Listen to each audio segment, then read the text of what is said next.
தந்தை சொல்றாரு, கடவுள் வார்த்தை கிடையாது, அரசியல் பேசல. தந்தைக்கு பின்பாக மகன், மகனுக்கு பின்பாக மகன், மகனுக்கு பின்பாக மகன். தந்தை மு க கருணாநிதி, தந்தைக்கு பின்பாக மகன் மு க ஸ்டாலின், மகனுக்கு பின்பாக மகன் உதயநிதி ஸ்டாலின், மகனுக்கு பின்பாக மகன் இன்பநிதி.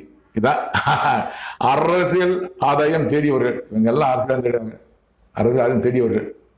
கலைஞர் சம்பாதித்த பணத்தை, மு க ஸ்டாலின் சம்பாதித்த பணத்தை, உதயநிதி ஸ்டாலின் சம்பாதித்த பணத்தை இன்பநிதி எல்லாம் சாப்பிட்றாங்க. கலைஞர் சம்பாதித்த கலைஞர் சாப்பிட்டாரு, மு க ஸ்டாலின் சாப்பிட்டாரு, உதயநிதி ஸ்டாலின் சாப்பிட்டாரு, இன்பநிதி சாப்பிட்டாங்க.